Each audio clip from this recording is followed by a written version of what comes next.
नमस्कार, आप देख रहे हैं 9 की 9 खबर। आपके साथ मैं हूं शिप्रा झा। जमुई में पीएम मोदी की जनसभा से पहले नेता प्रतिपक्ष तेजस्वी यादव ने एक लंबी चौड़ी लिस्ट जारी कर एनडीए में परिवारवाद का आरोप लगाया था और जवाब मांगा था। जेडीयू ने इसका जवाब एक वीडियो जारी करके दिया है, जिसमें कहा गया है कि लालू परिवार के 12 में से 6 का तो जुगाड़ हो गया, बाकी 6 प्रतीक्षा सूची में हैं। जेडीयू प्रवक्ता नीरज कुमार ने कहा कि बिहार कांग्रेस उम्मीदवार ढूंढने में क्यों है परेशान, घर में उम्मीदवार और पूरे शहर ढिंढोरा।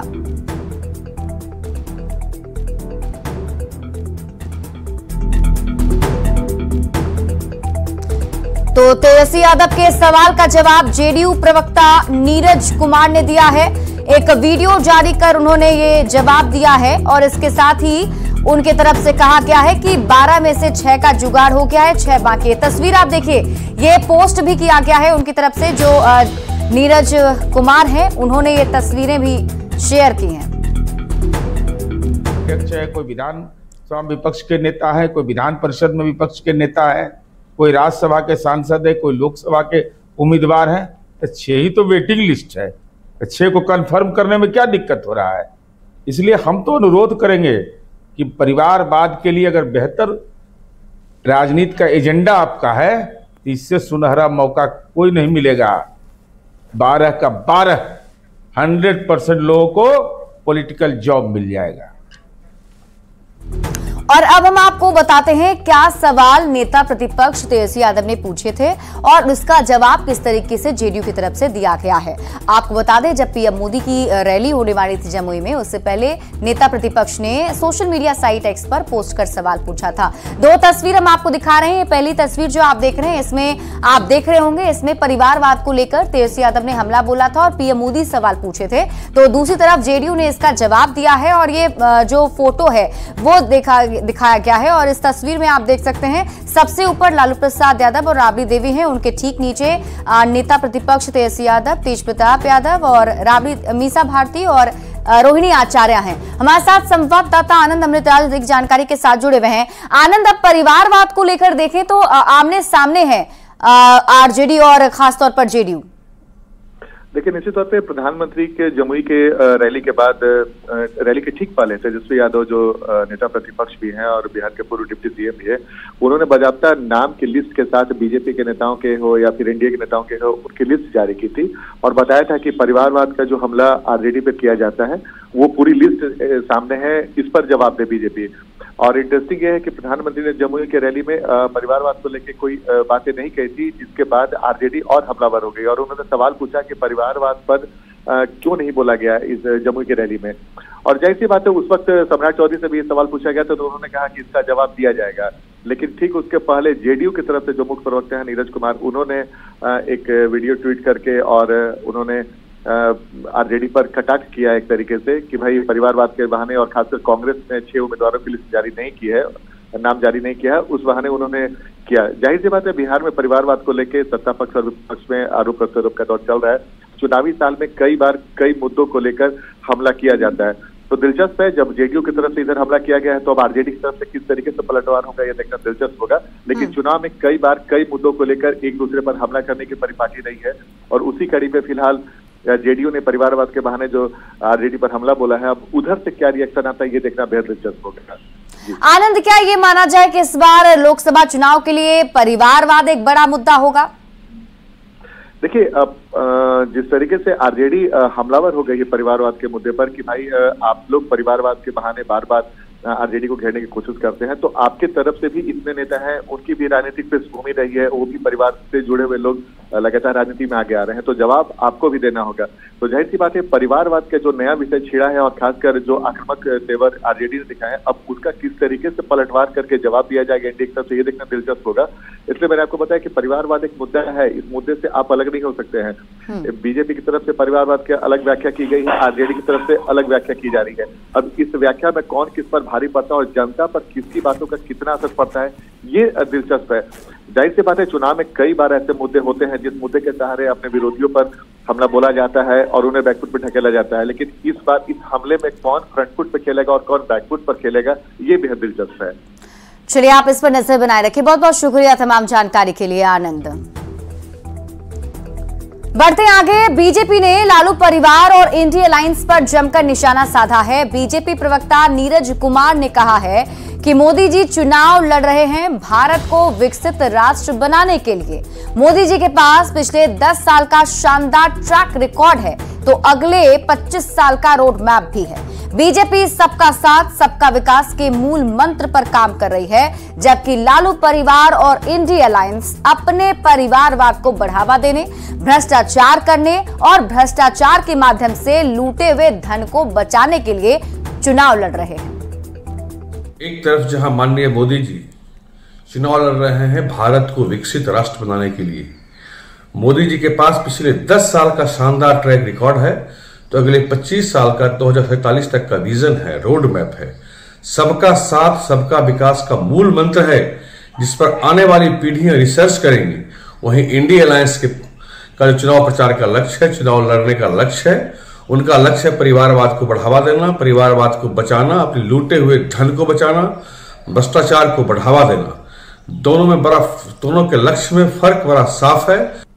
तो वहीं आज से तेजस्वी यादव चुनावी सभा के लिए निकलने वाले हैं। तेजस्वी यादव जमुई से चुनावी सभा की शुरुआत करने जा रहे हैं। पीएम मोदी की सभा के बाद जमुई में तेजस्वी यादव की आज रैली होने जा रही है। जमुई से तेजस्वी यादव की चुनावी यात्रा शुरू होगी।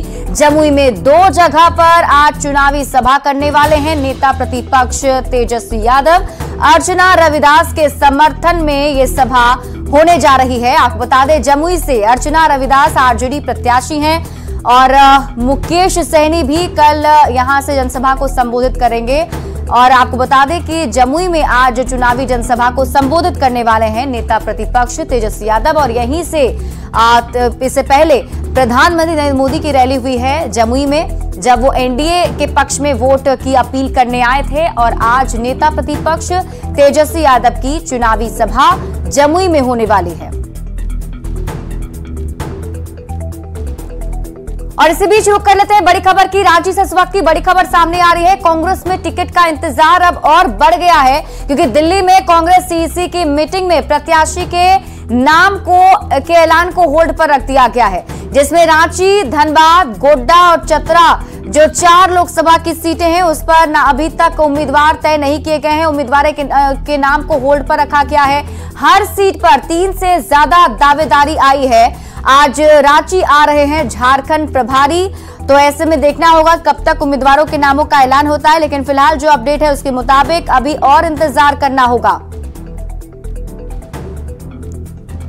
तो झारखंड में इंडिया अलायंस की सीटों का बंटवारा नहीं हुआ है और यहां भी हालात बिहार जैसे ही नजर आ रहे हैं, जहां एक तरफ आरजेडी प्रत्याशी 2 सीटों पर ताल ठोक रहे हैं, तो दूसरी ओर कांग्रेस भी इन सीटों पर दावेदारी कर रही है। आरजेडी ने चतरा से अपने उम्मीदवार उतारने की बात कही, तो वहीं पलामू सीट से ममता भूया आरजेडी उम्मीदवार हो सकती हैं, लेकिन दोनों ही पार्टियों में अभी तक इन सीटों को लेकर कोई औपचारिक सहमति नहीं बनी है, ना ही किसी के नाम का ऐलान हुआ है। जबकि आरजेडी प्रवक्ता डॉक्टर मनोज कुमार तो दावा कर रहे हैं कि दोनों सीट पर आरजेडी की जीत पक्की है। दोनों सीट जीतेंगे, और जीतेंगे नहीं, गठबंधन के जो और 12 सीट बच रहे हैं उसको भी जितवाने में काम करेंगे, क्योंकि राष्ट्रीय जनता दल का अहम रोल यहाँ रहा है। और आप पुराने अलायंस की आप बात करें, जब राजद अलग हुआ है तब तक लोग हारे हैं, इसलिए बहुत महत्वपूर्ण भूमिका रहेगी और हम लोग दोनों सीट निश्चित रूप से जीतेंगे, भारी मतों से जीतेंगे। और आज बीजेपी का स्थापना दिवस है, इसको लेकर बूथ स्तर पर पार्टी कार्यक्रमों का आयोजन किया जा रहा है। बीजेपी अपने स्थापना दिवस के मौके पर बूथों पर कई कार्यक्रम आयोजन करने जा रही है। पार्टी के बड़े नेता, मंत्री, सांसद, विधायक, प्रदेश के बड़े पदाधिकारी बूथों पर जाकर कार्यक्रम करेंगे। बीजेपी कार्यकर्ता और दिग्गज नेता डोर टू डोर जाकर जनसंपर्क अभियान चलाएंगे। बड़े नेता लोगों के घरों पर अपने हाथों से बीजेपी का झंडा लगाएंगे। वहीं सीतामढ़ी में लोकसभा चुनाव को लेकर राजनीतिक सरगर्मी अब धीरे धीरे तेज होती जा रही है। हालत यह है कि चुनाव को लेकर पहली बार वोट देने वाले युवा खिलाड़ियों में उत्साह देखा जा रहा है। पहली बार मतदाता सूची में वैसे लोगों का नाम जुड़ा है जो खेल के प्रति आने वाले जनप्रतिनिधियों से काफी उम्मीद लगा रखे हैं। शिक्षा, स्वास्थ्य और खेल के क्षेत्र में सभी चाहते हैं कि काम हो।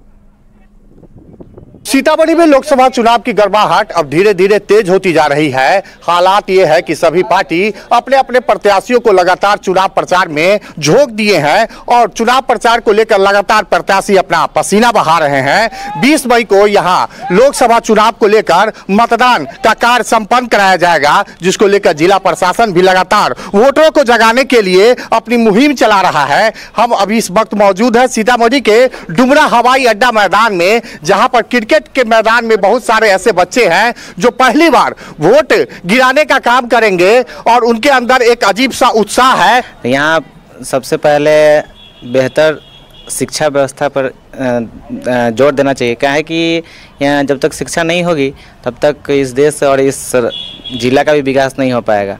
और जहाँ तक रहा कि यहाँ पर थोड़ा सा क्राइम जो है उस पर कंट्रोल होना चाहिए और यहाँ पे क्राइम वोट गिराइएगा? हाँ, पहली बार इस बार हम लोग वोट करेंगे, मतलब हम पहली बार वोट करेंगे। खेल के क्षेत्र में चाहते हैं एक स्टेडियम बन जाए। अच्छा। और बेहतर खिलाड़ियों को यहाँ प्रोत्साहन मिले। जो यहाँ बहुत अच्छे खिलाड़ी भी हैं, जो यहाँ प्रतिभा होते हुए उनको आगे जाने का मौका नहीं मिल पाता है। आप वोट गिराते हैं? पहले भी गिराए हैं? जी, इससे पहले भी हम गिराए हैं। सबसे पहली बात है कि लोगों को रोजगार बहुत जरूरी है। रोजगार नहीं होगा तो भूखे मर कर क्या करेगा लोग। और स्पोर्ट्स के क्षेत्र में भी कहना चाहते हैं कि स्टेडियम का तो निर्माण के लिए सिर्फ प्रपोजल ही जाता है, कुछ आता तो है नहीं। वोट गिराइएगा, कौन सा मुद्दा होगा? देखिए, मुद्दा मेरा, मैं जैसे स्पोर्ट्समैन हूँ, मैं कबड्डी खेलता हूँ। यहाँ पे जूनियर में गोल्ड है। सो मैं बताना चाहूँ कि यहाँ पे जो मेरा सरकार से गुजारिश है वो कि खेल पे ज़्यादा ध्यान दे। यहाँ दरअसल खेल मतलब प्लेयर का एक होता है ना कि वैल्यू तो है। यहाँ बहुत अच्छे अच्छे प्लेयर उभर के आते हैं, लेकिन उनको वो माहौल नहीं मिल पाता जिसकी वजह से वो आगे बढ़े। तो मेरा सरकार से यही है कि ग्राउंड को और अच्छा बनाए, खेल पे थोड़ा ध्यान दे। जी, मेरा ये फर्स्ट टाइम होगा।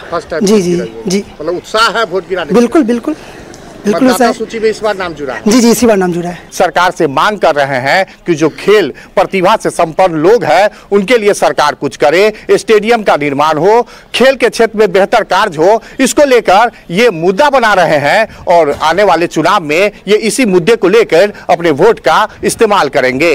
राकेश रंजन, न्यूज़ 18, सीतामढ़ी।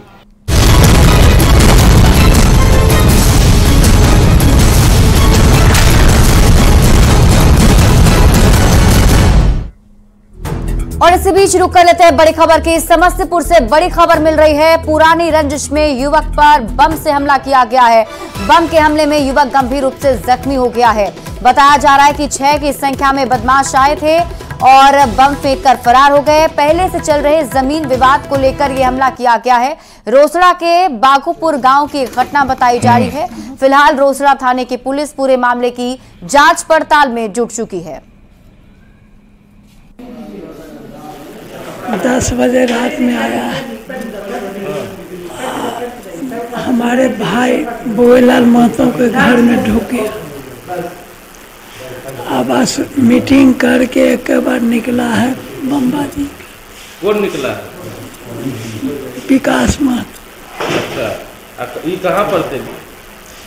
हमारे खटिया पर सोए हुए थे। वहीं बेगूसराय से बड़ी खबर है, जहां उत्पाद विभाग की टीम पर एक बार फिर से हमला कर दिया गया है। बताया जा रहा है कि शराब की सूचना पर छापेमारी करने के लिए उत्पाद विभाग की टीम मौके पर पहुंची थी, पर सैकड़ों लोगों ने टीम पर ही हमला कर दिया। इस हमले में एक हवलदार गंभीर रूप से जख्मी हो गए हैं। बेगूसराय सदर अस्पताल में उनका इलाज चल रहा है। नगर थाना क्षेत्र के माल गोदाम के पास की वारदात बताई जा रही है। लगभग 150 आदमी था, 150 आदमी। आप लोग कितना गाड़ी से गए? हम लोग 3 गाड़ी गए थे और वो तो निकल गया था। अधिकारी भी था साथ में? वो सब तो भाग गए थे। सब आप अकेले रह गए? क्या नाम है इसका? कौन सी है? हवलदार। कौन सी? कौन थाना में? गाड़ी भी क्षतिग्रस्त है? गाड़ी क्षतिग्रस्त नहीं। कौन से मारपीट किया? घेर लिया ईटा से, लाठी से। अच्छा, इसमें लगा है। सब पुरुष था? महिला लोग भी थी कि पुरुष? महिला भी थी।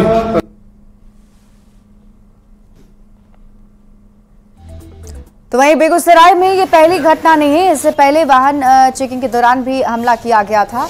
और आपको बता दें कि शराब माफिया काफ़ी ज़्यादा यहाँ उनके हौसले बुलंद हैं। और ये दो तस्वीर हम आपको दिखा रहे हैं, सिर्फ शनिवार ही नहीं बल्कि शुक्रवार की भी एक घटना है जहां वाहन चेकिंग के दौरान भी बाइक सवार अपराधियों ने एएसआई विवेककांत और एक पुलिसकर्मी पर जानलेवा हमला कर दिया था, जिसमें दोनों गंभीर रूप से घायल हो गए। दोनों का सदर अस्पताल में इलाज जारी है। जानकारी के मुताबिक पुलिसकर्मियों ने दोनों आरोपियों को हिरासत में ले लिया है और पुलिस पूरे मामले की जांच पड़ताल में जुटी जरूर है।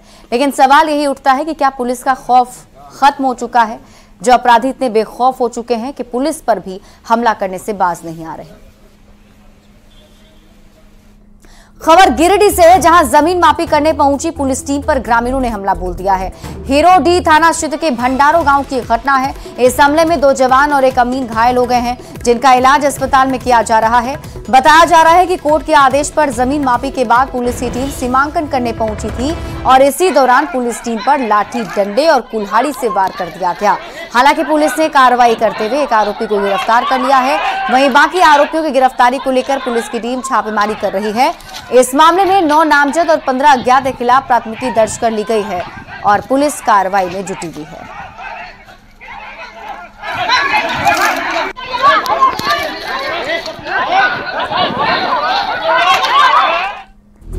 बेगूसराय से बड़ी खबर है, जहां पावर हाउस कैंपस में अचानक से भीषण आग लग गई, जिसमें लाखों रुपए का सामान जलकर खाक हो गया है।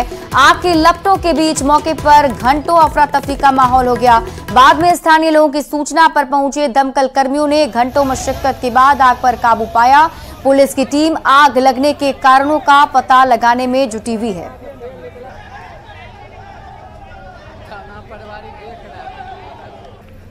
मिला कंट्रोल रूम से कि पावर हाउस अथी में आग लगा हुआ है, तो हम सब कौन सा विभाग का है ये? कौन? बिजली विभाग का अथी है ना। हाँ, तो हम सब 2 मिनट के अंदर में पहुंच के अपना आग पर काबू पाए हैं। आग पर काबू पाए हैं। हाँ। कितना गाड़ी से आए हम लोग? गाड़ी हमारे पास अभी 4 को कार्य कर। यहाँ पर कितना है? हाँ? कितना है? यहाँ पे 4 गाड़ी। अच्छा, आप लोग आग पर काबू पा लिए? हाँ, आग पर बहुत काबू पा लिया। कैसे जला लगा है आग, कुछ पता है? संदेह के आधार पर ही कहा जा सकता है, कोई आंख से कोई देखा तो नहीं है। संदेह के आधार पर देखा जा सकता है कि ऊपर जो दीवार है उधर से कहीं ना कहीं हो सकता है इंटेंशनली आग की लत्ती फेंक किया गया हो या कुछ और दूसरा कारण हो। क्योंकि आग जिस तरह से लगा है ऐसा कोई संभावना नहीं लगता कि वहाँ पहले से कोई आग था। इसी तरह कुछ न कुछ बीड़ी या सिगरेट जला के फेंका होगा नीचे। और चूंकि मार्च अप्रैल का महीना है, वैसे भी बहुत सारा चीज़ सूखा पड़ा रहता है, एकदम बिल्कुल सूख जाता है, हल्का सा उसको आग की लिट्टी की जरूरत है, तो वही सिगरेट और फेंका गया होगा और आग पकड़ लिया होगा। गोपालगंज से बड़ी खबर है, चुनाव को लेकर जेल में छापेमारी शुरू की गई है। चनावे जेल में पुलिस की टीम छापेमारी कर रही है। डीएम और एसपी के नेतृत्व में छापेमारी हुई। छापेमारी में कई थाने की पुलिस भी मौके पर मौजूद रही। कैदियों के पास से कई लोगों के फोन नंबर मिले हैं और रेड में आपत्तिजनक सामान बरामद किया गया है। तो लोकसभा चुनाव के मद्देनजर ये कार्रवाई जो है वो की जा रही है, जिसके तहत पुलिस की टीम ने चनावे जेल में छापेमारी की है। बिहार में तेजी से बढ़ती गर्मी के बीच लू का प्रकोप भी लगातार बढ़ता जा रहा है। गर्मी को लेकर मौसम विभाग ने पूरे बिहार के 24 दिनों को लेकर येलो अलर्ट जारी किया है। लू को देखते हुए आपदा प्रबंधन विभाग ने भी डीएम और विभागों को सख्त निर्देश जारी किए हैं। मौके से और अधिक जानकारी दे रहे हैं संवाददाता रवि एस नारायण। बिहार में अभी से ही लू जैसे हालात हैं और लू को देखते हुए बिहार के 24 जिलों में अलर्ट जारी किया गया है। और आपको बता दें कि मौसम विभाग ने लू को देखते हुए, हीट वेव को देखते हुए 24 जिलों में येलो अलर्ट जारी किया है और बताया है कि इन 24 जिलों में लू जैसे हालात रहेंगे और जिससे लोगों को बचने की जरूरत है। मौसम विभाग ने 24 जिलों में अलर्ट जारी किया है लू को देखते हुए। गर्मी तो बढ़ रहा है, गर्मी बढ़ रहा है, उमस हाँ, दिन में जैसे टाइम बढ़ते जाता है उसमें गर्मी बढ़ते है। थोड़ी जल्दी आ गई। हाँ, जल्दी आ गया। चैत का महीना है, अभी तो नहीं, चैत का महीना में इतना गर्मी नहीं रहना चाहिए था। बहुत गर्मी है। ये महीना होता था जेठ, बैसाख जेठ में आता था ऐसा टेम्परेचर, 40 डिग्री का टेम्परेचर था परसों दिन। तो अभी से ही सुबह से जूस के दुकान में पहुंचे हैं। हाँ, जूस का अभी हम लोग टहल करके आए हैं। एक बाद टहलने के बाद यहाँ हम लोग जूस का थोड़ा सा ही कर रहे हैं। रफ्तार बढ़ी? हाँ, रफ्तार तो बढ़ी है, पहले से बढ़ी है। सुबह में मतलब आप लोग है कि इधर बेल उल का शरबत पेट ठंडा के लिए पीते हैं शरीर में, और शाम को भी मतलब बढ़ा है, मतलब सेलिंग पहले से। फल और जो जूस की दुकान है उन लोगों की बिक्रियां भी बढ़ रही हैं। कैमरा पर्सन मनीष जुनेजा के साथ रवि एस नारायण, न्यूज 18 पटना। मुजफ्फरपुर में न्यूज 18 की खबर का बड़ा असर हुआ है। अवैध खनन के खिलाफ कार्रवाई करते हुए जिला खनन पदाधिकारी ने 2 हाईवा जब्त किया है। दरअसल बागमती नदी से बालू माफिया अवैध खनन करते हुए नदी के बीच से बालू, मिट्टी और ईंट से रास्ता बना दिए थे। इसी रास्ते के जरिए बालू का अवैध खनन किया जा रहा था, जिसे न्यूज 18 ने प्रमुखता से दिखाया था, जिसके बाद जिला खनन अधिकारी एक्शन में आए और 2 हाईवा को जब्त कर लिया है। साथ ही नदी के बीचों बीच बने रास्ते को ध्वस्त कर दिया गया है। कल हम लोग औराई क्षेत्र में हम लोग छापेमारी किए थे अपने पूरी टीम के साथ, तो वहाँ अवैध खनन हो रहे मिट्टी अवैध खनन हो रहा था। वहाँ से 2 हाईवा जब्त किया गया और मिट्टी खनन करने के लिए ना उनके द्वारा एक अवैध सड़क का निर्माण किया गया था नदी के ऊपर, तो उसको भी हम लोगों ने ध्वस्त करवा दिया उसको। और इन दोनों हाईवा पर जो भी जब्त हुआ है, इस पर करीब 5 लाख रुपए की फाइन आरोपित की गई। चमकी बुखार को लेकर अस्पतालों में चिकित्सकों की उपलब्धता सुनिश्चित कराने के लिए स्वास्थ्य विभाग ने एक बड़ी पहल की है, जिसके तहत चमकी बुखार से प्रभावित 6 जिलों में तैनात डॉक्टरों की अब दर्पण प्लस ऐप के जरिए मॉनिटरिंग होगी। अगले 2 दिन में चमकी बुखार से प्रभावित 6 जिलों में इसकी शुरुआत हो जाएगी। चमकी बुखार के कहर से बच्चों को बचाने के लिए लगातार स्वास्थ्य विभाग राज्य स्तर पर कई बड़े फैसले ले रहा है। इसी कड़ी में चमकी बुखार से प्रभावित 6 जिलों के स्वास्थ्य केंद्र में 24 घंटे डॉक्टरों की उपलब्धता सुनिश्चित कराई जाएगी। फरवरी से ही इसकी समीक्षा कर रहे हैं। चाहे वो संध्या चौपाल हो, जो सैटरडे को पदाधिकारियों को जाना है, तो उसमें मैं खुद जाता हूँ, सारे पदाधिकारी जाते हैं। इसके अतिरिक्त 0 से 15 साल के बच्चों की लाइन लिस्टिंग कर ली गई है। अस्पताल में दवाइयाँ हो, ये हम लोग सुनिश्चित करा रहे हैं। जो डॉक्टर्स और पैरा मेडिकल स्टाफ है, उनका अटेंडेंस जो है वो लिया जा रहा है। और दर्पण प्लस ऐप जो स्वास्थ्य विभाग ने डेवलप किया है, वो भी 2 से 3 दिन में शुरू हो जाएगा। कल हेल्थ सेक्रेटरी सर ने इसकी समीक्षा भी की है। रांची यूनिवर्सिटी के एमबीबीएस छात्रों ने जमकर हंगामा किया है। दरअसल छात्रों का आरोप है कि एमबीबीएस की परीक्षा के दौरान 2 छात्रों को चीटिंग करने की खुली छूट दी गई थी। दोनों छात्र एग्जाम हॉल में फोन निकालकर परीक्षा दे रहे थे और छात्रों ने साथ ही आरोप लगाया कि चीटिंग करने वाले छात्रों को प्रबंधन की ओर से मदद भी की जा रही है। हंगामा कर रहे छात्रों में से एक अतुल कुमार ने बताया कि रांची यूनिवर्सिटी के वीसी, रजिस्ट्रार और प्रिंसिपल पैसे लेकर छात्रों को चीटिंग करने की छूट दे रहे हैं। इसी के विरोध में छात्रों ने विरोध जताया है। वहीं हंगामा बढ़ता देख मौके पर पुलिस और सुरक्षा जवान पहुंचे। उन्होंने छात्रों को समझाने की कोशिश की, लेकिन गुस्साए छात्र मानने को तैयार नहीं थे। छात्र चीटिंग करने वाले छात्रों पर कार्रवाई की मांग कर रहे हैं। यूनिवर्सिटी मैथमेटिक्स डिपार्टमेंट में एग्जाम चल रहा है और कुछ 2 लोग ऐसे हैं जो पैसा खिला के चीटिंग कर रहे हैं। और वो प्यून है, वो बड़ा सा चोटी है उसका, और वो अंदर छुप गया है। और देखिए, वो निकल नहीं रहा है, डर के मारे अंदर छुप गया है। गलती किया है इसलिए। 3rd ईयर के एमबीबीएस एग्जाम दे रहे हैं, ठीक है। यहाँ पे ऐसा हो रहा है कोई बच्चा थोड़ा सा भी चीटिंग नहीं कर रहा है, ना घूम के यहाँ ना घूम पा रहा है, नहीं कर रहा है। लेकिन यहाँ 2 बच्चे ऐसे हैं कि जो यहाँ क्लासरूम में मोबाइल निकाल के लिख रहे हैं, चुटका निकाल के लिख रहे हैं। उनका मोबाइल पकड़ाया, फिर भी कुछ नहीं हुआ उनका।